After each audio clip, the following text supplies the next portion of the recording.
path has been, I've been in technology since I started way back in my computer engineering bachelor days. And I was started as a developer, programmer from the beginning, and then kind of moved my way up the ranks there. I managed teams of developers and department of developers. Most recently, I've been purely in digital commerce companies. And since I've been at the Wine Enthusiast 4.5 years, we've done quite a bit.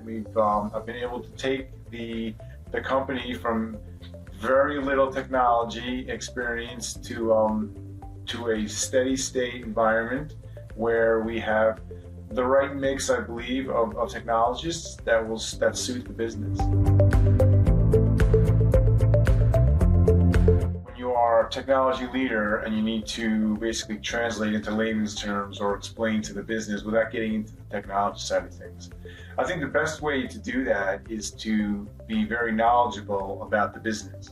So one of the first things I like to do when I start for a company is you need to go all in on learning their business and understand what it is they do. Technology can be great, but if you don't understand the business you're trying to build it for, then it's not going to provide the right value. So once you understand the business, then you can explain to the business leaders the solution you're going to build and what problems from the business side it's going to solve. So it's just explaining the solution in business terms. Don't need to get into the technical terms on how it's actually going to execute, but what results are it going to provide for the business.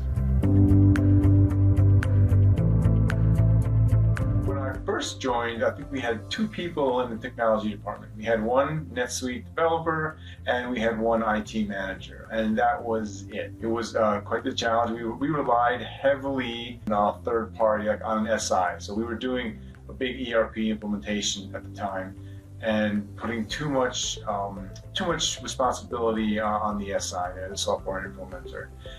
There was no technology leadership in place at the Wine Enthusiast, so there was no one to manage that team. First couple things I did, I was able to bring in a project manager to lead the project because we were relying completely on the third-party SI.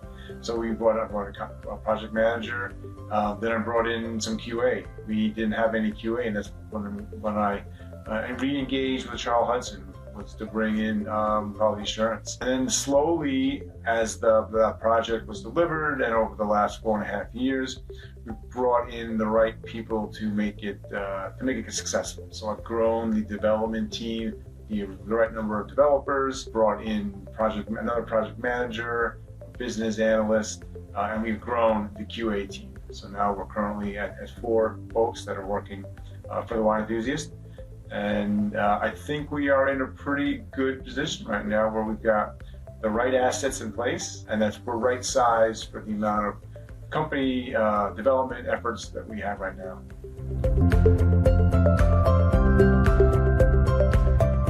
It starts with the interpersonal relationship. Whenever you work with a vendor, or for anybody that matters, there's going to be good times and there's going to be bad times. And if you have a good working personal relationship with that party, that's going to help get through the bad times. I have worked for vendors that we struggled with personal relationships. Some vendors don't even have a person to relate to. It's a email or a phone number that goes to somebody you don't know. Those aren't great. So, but if you have a relationship with someone, a good, strong account manager or colleague at that company, that's really where you want to be. That's the position you want to be in, certainly. You want to also make sure that they have good support mechanisms. So if you're working with them for a development piece or you're working them for a quality assurance piece, you want to make sure that there's a process in place that you can get support from them.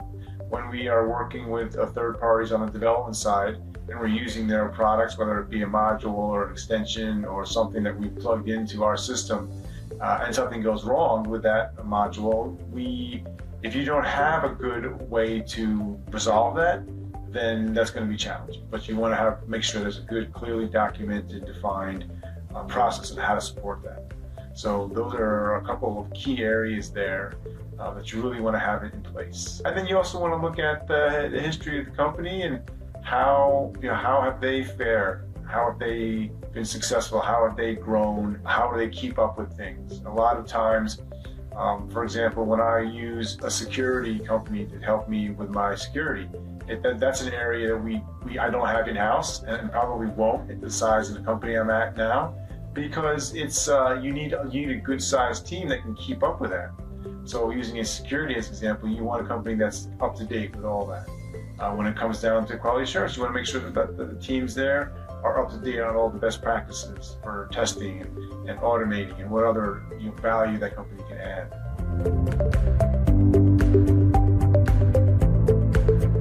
Again, this goes back to my point earlier about relationships. So I've had a good, strong relationship with Vish for 8 years now, 8+ years, and having that relationship is solid. I know I can reach out to him and say, hey, we got a new project. We need some help. Can you guys? How quickly can you spin something up for us? And I think another piece of it too is because I've been working so long with the team, it's seeing them grow along the way. It's taking an example of our current QA lead now. So when Srikanth first started, he was primarily a sole contributor. He has grown into the leader that we see today.